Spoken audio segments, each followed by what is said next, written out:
Hello, and welcome to this edition of Towards a Smarter World. This is your host, Cruce Saunders, and I'm joined today by Hilary Marsh, President and Chief Strategist of The Content Company, a content and digital strategy consultancy.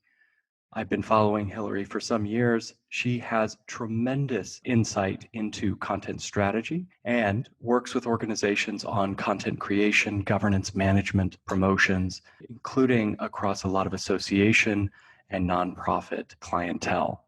She's been in the space since 1999 and developed and taught a graduate level content strategy course for the User Experience Design Master's Program at Kent State University. She's speaking at national and international conferences as a thought leader, and we are going to be glad to hear from her today. She'll also be at LavaCon, which is coming up at the end of October in this 2018 calendar year, and we're looking forward to seeing her there as well as she gets a feel for the technical communicators and other aspects of content strategy from a different vantage point. So, Hilary, we're really glad that you could be here today. Why don't we start just broadly about content itself? When we talk about content, what in your mind is content? Thanks so much. I'm really, first of all, glad to be here today, Cruce, and excited to finally have a good long conversation with you because I feel like we've known each other for a long time, but haven't had the opportunity to do that yet. And it's good that we're starting at the beginning because I think that the discussion about what content is and why don't we know that already leads to the discussion about what content strategy is. So content, I like to say that content is the way that our work is manifested in the world. And I say that because I found that clients were struggling to talk about strategy for what. And they think sometimes not only potential clients of mine, but people out there in the world think of content as this stuff off to the side that maybe the communications department creates or the marketing department creates, but they don't realize that it is our work. And so content is at the core of what we do. So it's our events and our products and programs and services. And I think that different kinds of content have given rise to different professions. Service design, what is that really at its heart? But a lot of that is content strategy for services, which is different than content strategy for products or content strategy for support information. But it's all content at the end of the day, whether it's something we deliver to people through words on a page, whether that's a printed page or a web page or a video or a podcast like this one or a blog post or face-to-face or on a phone call. It's all content. And content strategy is bringing all of those kinds of content together in a holistic way so that it's kind of aware, done in a place of awareness of what else exists, who the organization is that's providing it, and the needs and context for the audience that is consuming it, whether it's choosing to buy the product or buy it again or recommend it to somebody else or pay membership dues to that association or any goal that we actually have. I'd love to talk a little bit more about the word you just brought up, context. So you're indicating this relationship between content and context.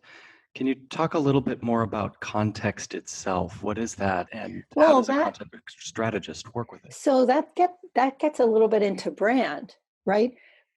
Humans aren't generic, and organizations aren't generic either. For example, I said to one client, hey, good news, you don't have to be Google. You don't have to share with your audience every fact there is to say that, the FDA might be producing on this topic. What your members want to know from you is, what does your organization think about this topic? And that's important because it's both context of why are you telling me this?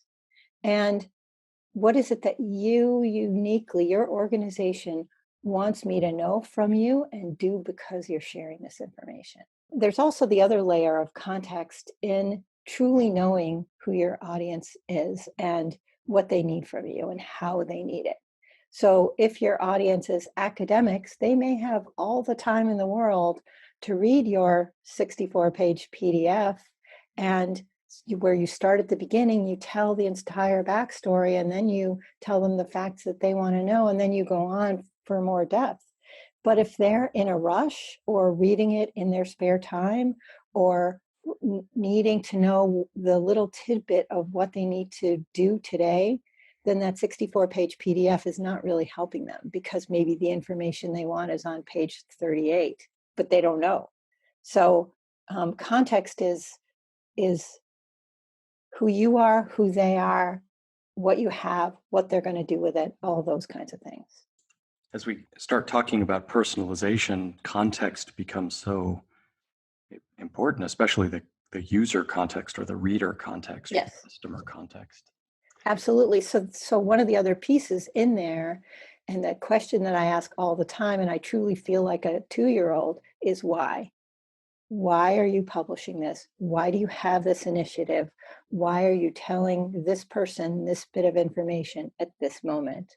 And, I find that often it's a new line of questioning, which is surprising. But until we have the answers to questions like that, we can't determine together, the client and I in partnership, what can you stop publishing? What would people just drink up as much as you have? And what do you need to rethink in terms of what you're putting out there in the world and how? Hmm. This catalyzation for thinking through content in a new way, it Yeah. seems like it's very central to the role of the content strategist. Can you talk a little bit more about other roles of the content strategist? Well, I use the word practices a lot. This is about your content, but more than that, it's about your content practices. So it's how your work gets manifested in the world through content.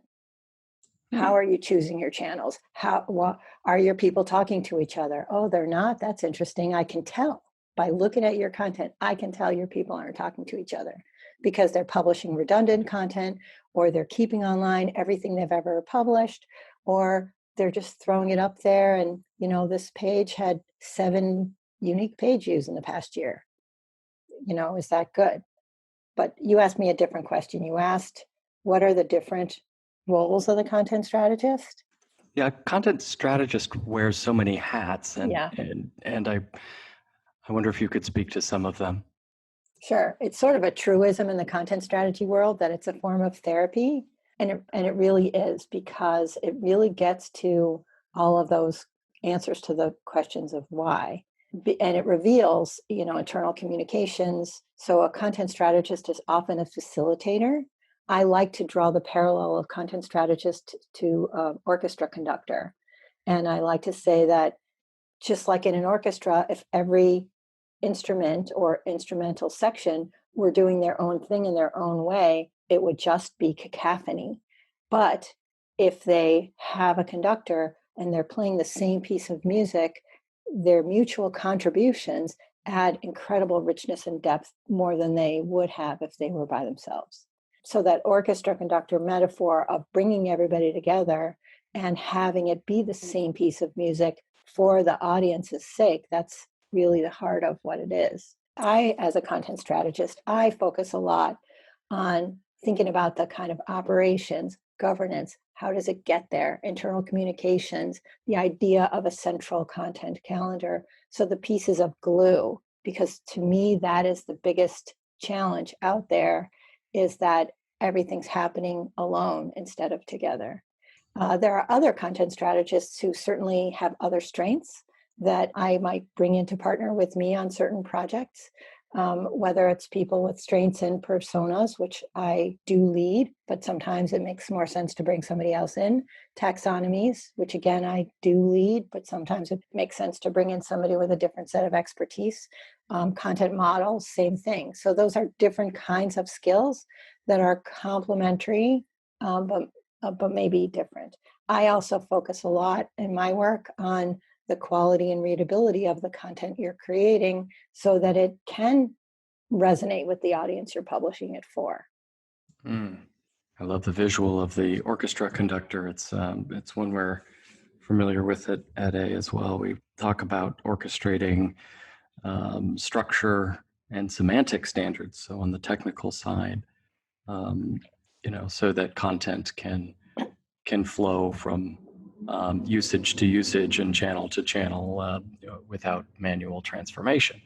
And so that is true on the strategy side too. That sounds like orchestration of message and continuity of purpose for the content that starts with that context you're talking about. So we're carrying forward context into guiding that purpose for authors. What is the relationship between the content strategist and the rest of the content team, all of the authors that are involved in creating content and other stakeholders in the content lifecycle? Yeah, so I think that my role in a project, because at some point I walk away, my role in a project is sometimes to magnify the voices of the content authors who already see how it should work, but don't have the internal buy-in for that. So part of my role is often to help them get that internal buy-in. And if the organization's investing in and bringing in somebody from the outside, they're often kind of primed already to do things differently, do them better. But ultimately, I believe that the subject matter experts need the content authors and vice versa. So it's got to be a partnership for the content to be truly successful. The subject matter experts have depth. And I gave a talk years ago at Confab and had an image on the screen of your typical farm silos that we talk about so very much. And I said, respect the depth and sort of respect that expertise that comes out of the silos, but help those people see that they need you as well. So the organization invests in that depth because it benefits the audience. But it usually needs translation. It usually needs somebody with expertise or a team with expertise in bringing that information to light to make that program shine. And so often I'm facilitating better relationships between publishing experts, if you will, and subject matter experts. Interesting. Okay, and what do you think represents the adjectives you would use to describe that effective team of content producers? The qualities in the individuals, well, I mean, honestly, sometimes they were very different. The cultures of each of our internal departments were very different. So sometimes they were cajoling and reading between the lines about initiatives that a department had that they might not have even been aware needed to go on the website, but everything really needed to go on the website. Sometimes they were really trying to get permission to do their jobs well, to fix the content or make it more likely to resonate and be used by the audience so that the program itself could shine. And sometimes they were just facilitating conversations between one department and another. So, those are very non-technical skills and really not first and foremost about the writing itself, but about all the thinking and the practices behind it. That makes sense. What do you think the components are of a great content strategy? Part of it is, so a content strategy is statement, basically exists to tie the content back to its bigger role in the organization.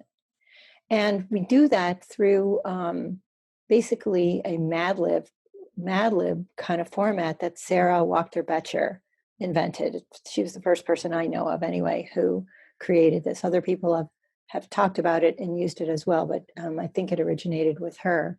And the statement is, here's how we would describe our content, and here's how we would describe how it makes the audience feel. And doing that through the lens of why do we have this content at all helps give kind of a flavor to our content and bring to life our reasons for having it and creating it. So this is what our content is. Here's what it's intended to do. I forgot that part. And here's how it makes people feel. And the components are really digging into each of those. Who are we, the organization producing it? What is it we're producing and why? And what do we want to happen as a result of that? And what does the audience want to happen? And so embedded in that are things like success metrics. So what will constitute success for this content? And as I said a few minutes ago, that's sometimes a new line of questioning. I find that for the organizations I work with, sometimes their idea of success is that it's out there. And yet, okay, now it's out there, now what? If 2 people look at it, or it got 7 unique page views in the past year, is that good? Are we happy with that? And how do we know if we're happy with it if we didn't have a goal to begin with? There's a great quote that I use in my presentations all the time. Mike Powers, who works at Indiana University of Pennsylvania, which is a funny name of a college, but that's the name of the school where he works. And he says, page views are not your goal. The goal is the goal. And that gets it to the same thing of why do we have this content? And really, why do we have this program? So we have this event because we want people to sign up for it. Okay. Well, did the content help with that? Did people take the action we wanted them to take, which is, did the wrong people not sign up for it and the right people sign up for it? So we have to dig deeper than just page views to find out whether we achieved our goals and what role content played in that.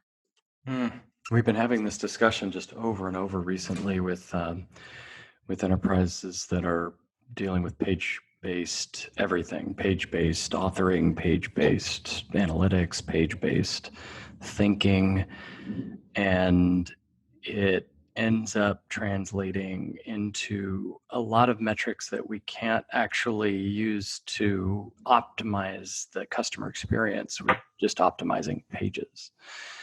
And we look at assets, content assets, which don't really live on pages anymore. They're represented or assembled into pages, but the asset is something that lives kind of in a lot of places. It ends up being in the mobile app, and the watch, and the voice version of the content, and multiple geographic localizations of the content, or market segment versions, or personalization versions. So the asset lives independently of the page.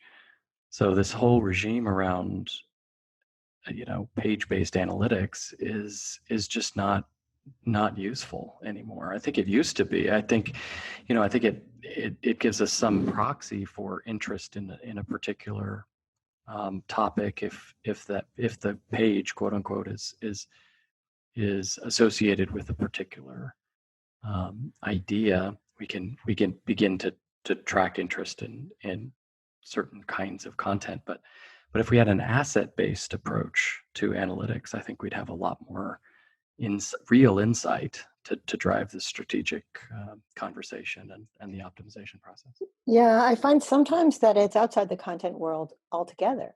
So, for example, because I do work with lots of associations, their metric might often be member satisfaction. So, how do we know that if we publish, is it true that if we publish more news articles, that our members will feel like they've gotten more value out of their membership? So, sometimes we just have to benchmark and learn where we started out and then do a thing and figure out whether that moved the needle.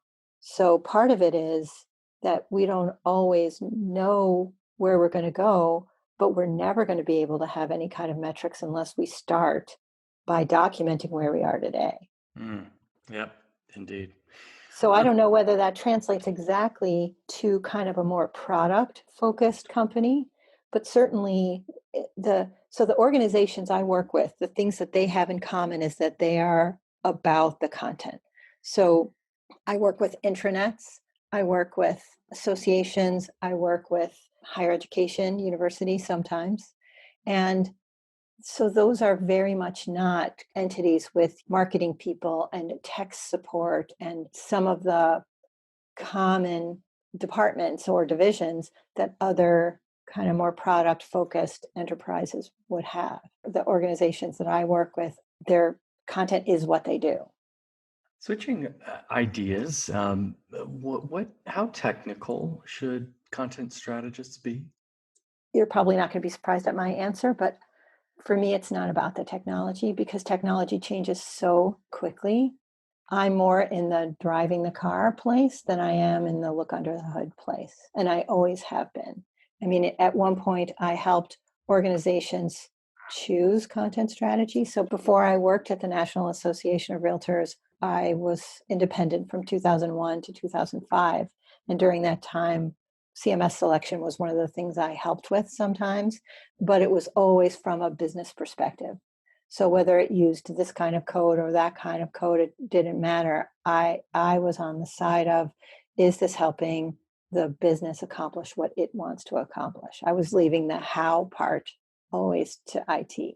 So as technical as I ever got was determining content types and what templates the CMS would need to have. And, I've given talks about that topic, which is technical, but not. Yeah. Yeah, this is one of the reasons we've been so avid about introducing the content engineer or content engineering as a practice independent of content strategy is that it's so related, but it's all about what's under the hood. Right. And You know, somebody needs to do that, but that's never been the thing that I've done. And I don't think you can have equal amounts of depth and practice and experience in all of the facets. And so, I quickly realized that the part where I could feel like I would make the biggest difference was not in that piece. that makes a lot of sense. What guidance do you have for folks interested in a career in content strategy or new strategists getting started? Yeah, I've been giving that a ton of thought.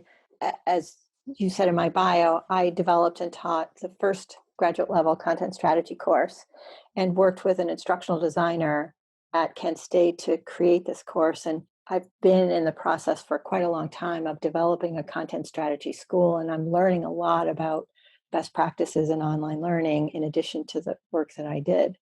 And so I think that there's a common core of skills to learn about content strategy, and they're kind of all the things that I've talked about already.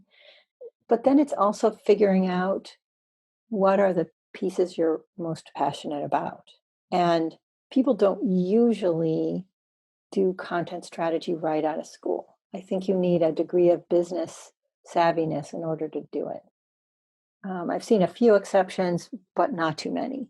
So I guess for someone aspiring to be a content strategist, it would be go on Twitter, follow the content strategy hashtag, join the LinkedIn group that I own with 31,000 people, or go on the Facebook content strategist group, which is pretty amazing, and learn and read from people's blog posts and people's writing. There are a lot of really smart people writing about all the different aspects of content strategy and see what speaks to you and reach out to the person. I mean, we're an approachable bunch and would be happy to have conversations about how we think about content strategy, what we think about content strategy.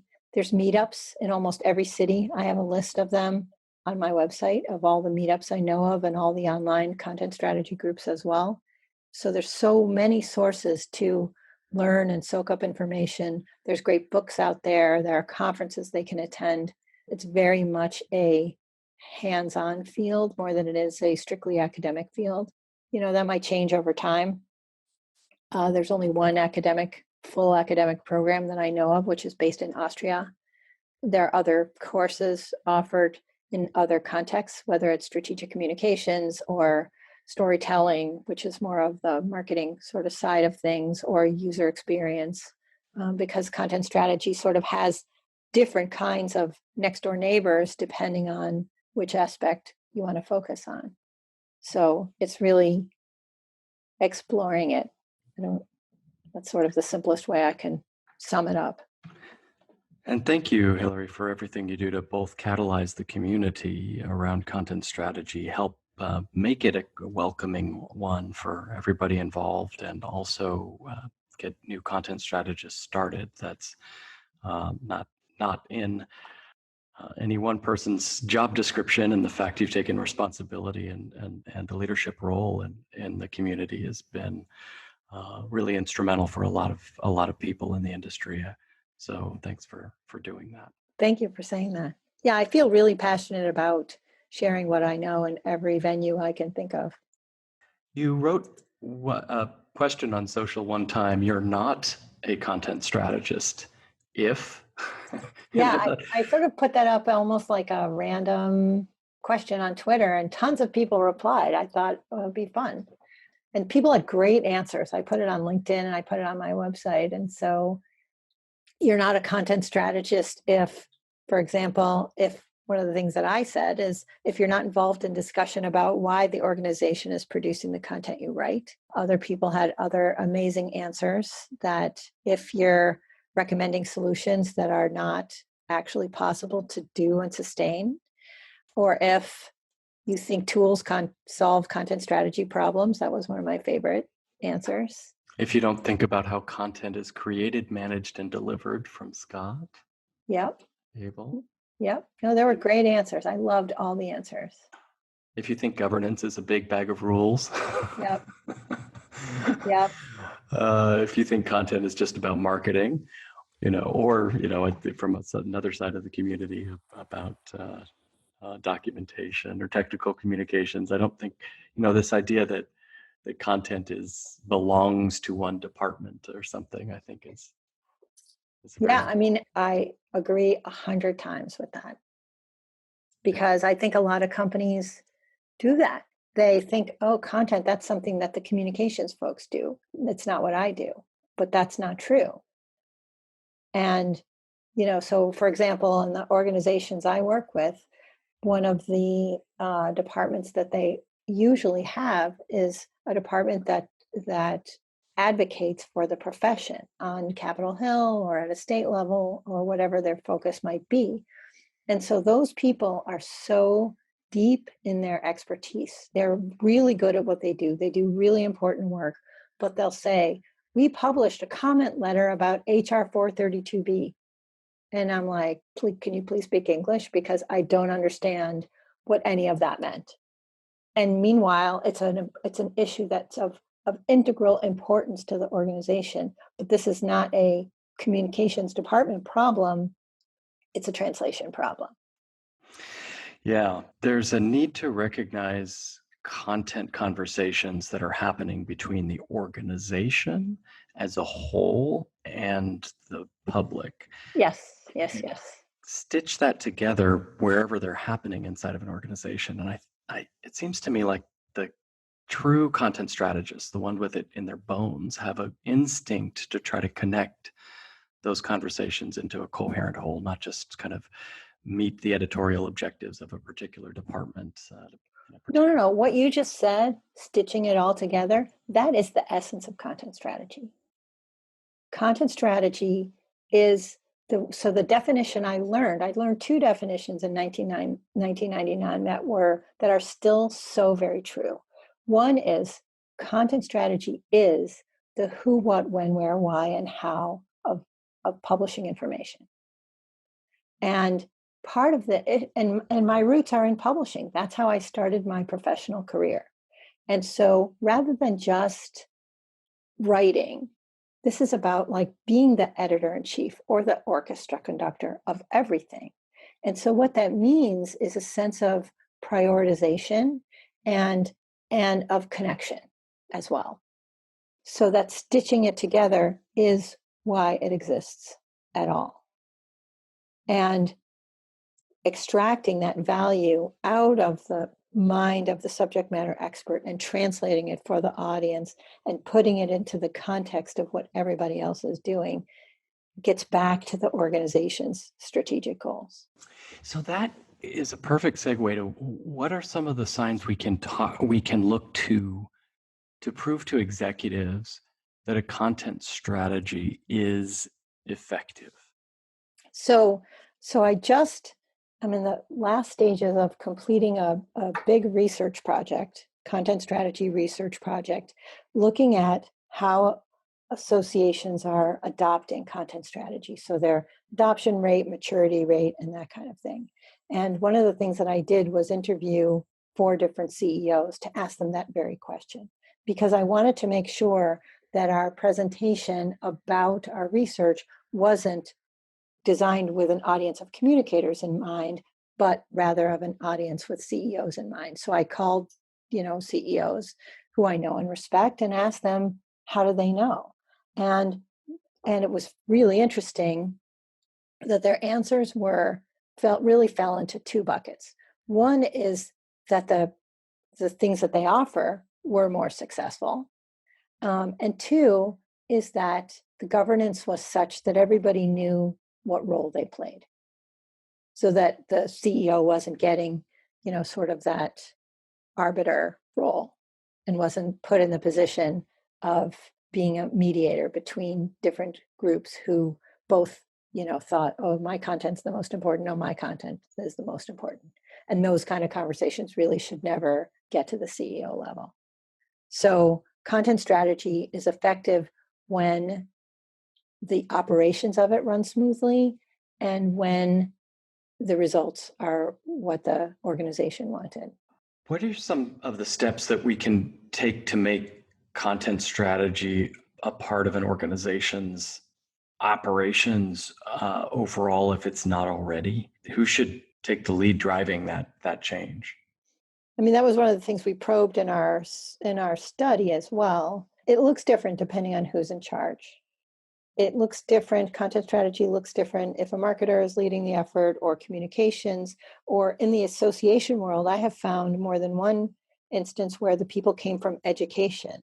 And so if you think about an association at the biggest picture level, it exists to educate its members. And maybe that's through a magazine, or maybe it's through news, or maybe it's through anything, but you could see it in some way that education is why the organization exists. And, I think that mostly true. I think that it's sort of bigger than that. But so those were the biggest areas we found in terms of who is leading content strategy. And usually the person who's leading it is the person who sees that the organization could go further and be more successful, or retain more members, or attract more members if its content were more cohesive. So it's whoever gets that light bulb of a thought is the person who tends to lead the effort and make the passionate business case to the CEO about why it's important to invest in this effort, because that's how we're going to work together and mitigate the threats from for-profit organizations. Oh, interesting. I mean, does that resonate with you and what you're hearing from your company as well?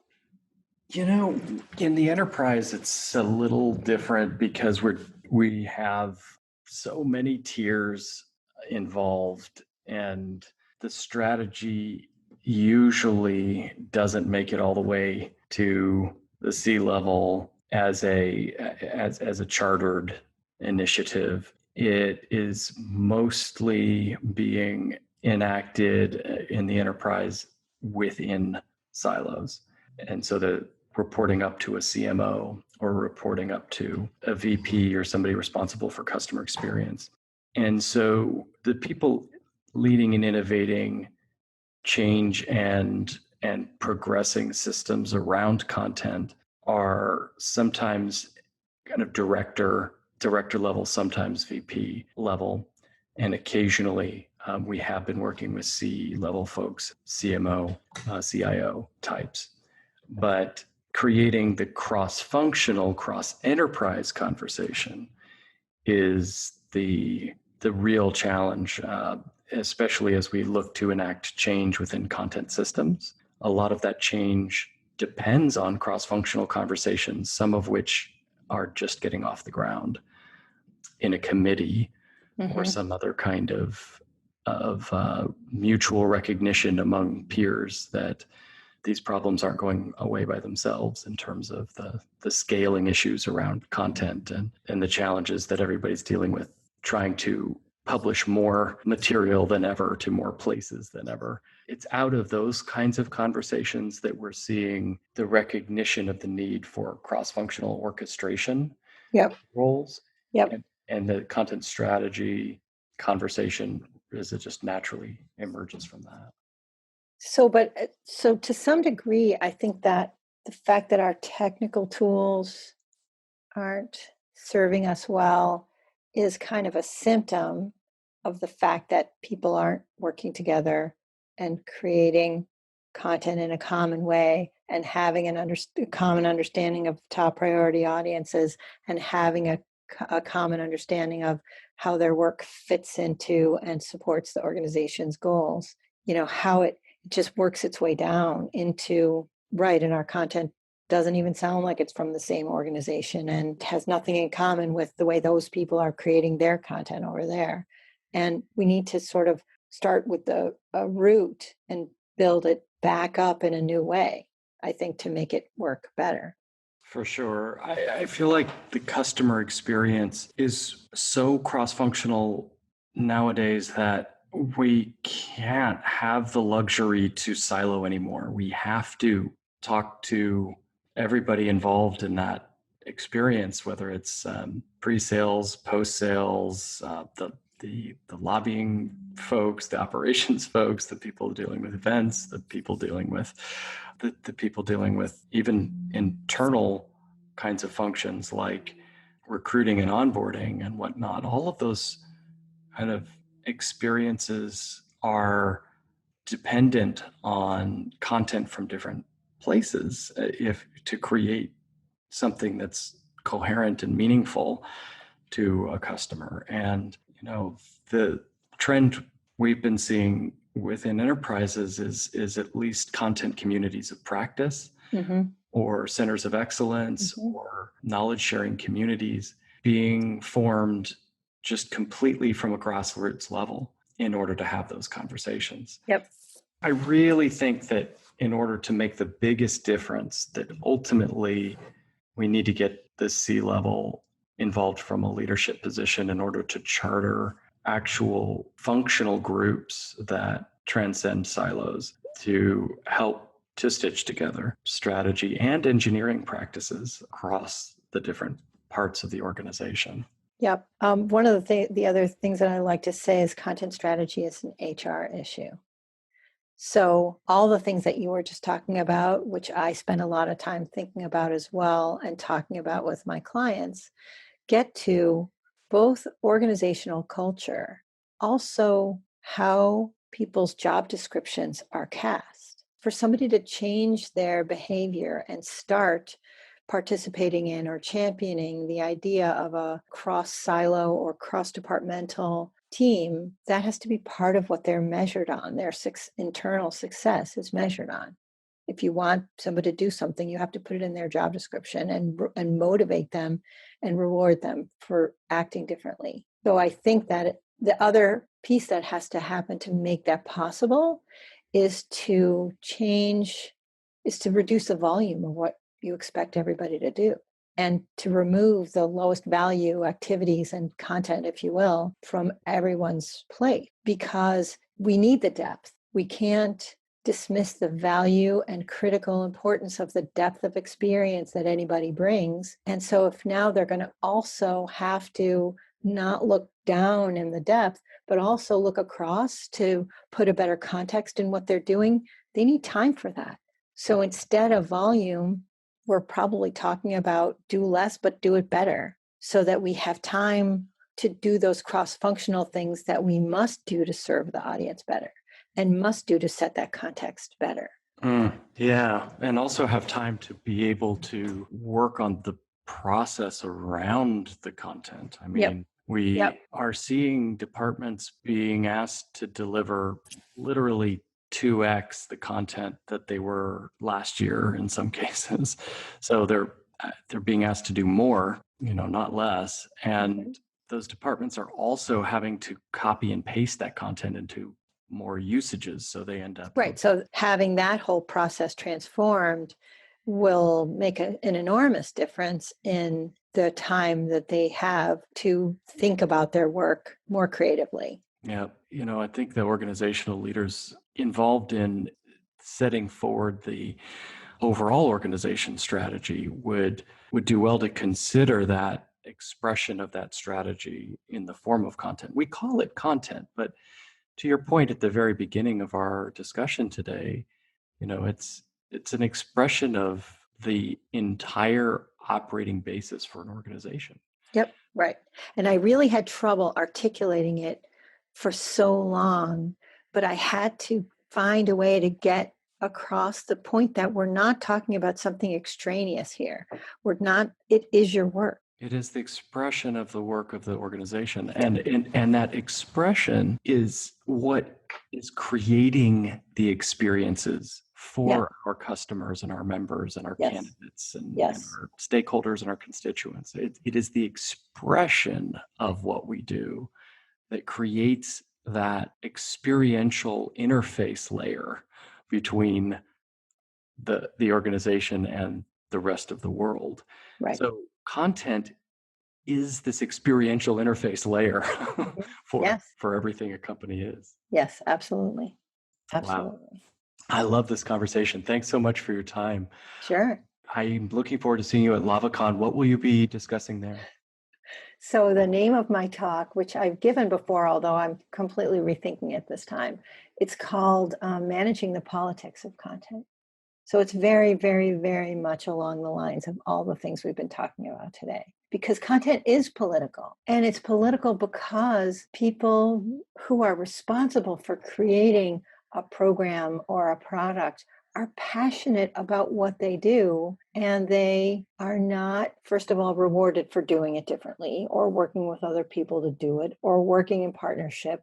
And they're afraid of a threat from a person from outside of them in their own head. They're handing over their baby to somebody else. And that's the conversation that we have to change, because by working together, we can get a better result for your thing.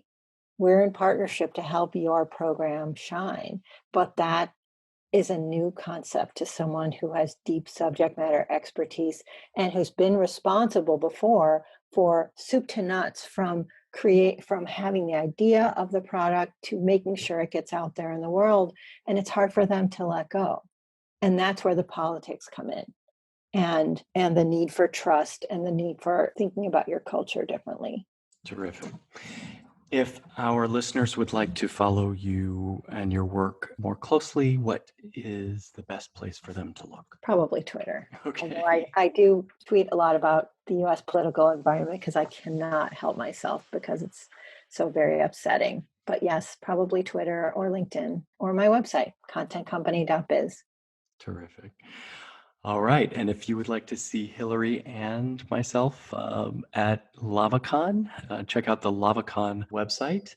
There's a referral code that will get you a discount, A-Team. And we hope that we'll see you there. For those who are listening in on the podcast, we appreciate your participation in this conversation as well. Feel free to reach out with further questions that we can pass on to Hilary, as she helps to be such a wonderful center of gravity for the content strategy industry, which has evolved and changed so much since she started. Thank you. Thank you. Thanks so much for the talk today. I appreciate it. This episode of Towards a Smarter World is brought to you by the Content Intelligence Service. Learn more about intelligent customer experience powered by content strategy, engineering, and operations at simpleA.com.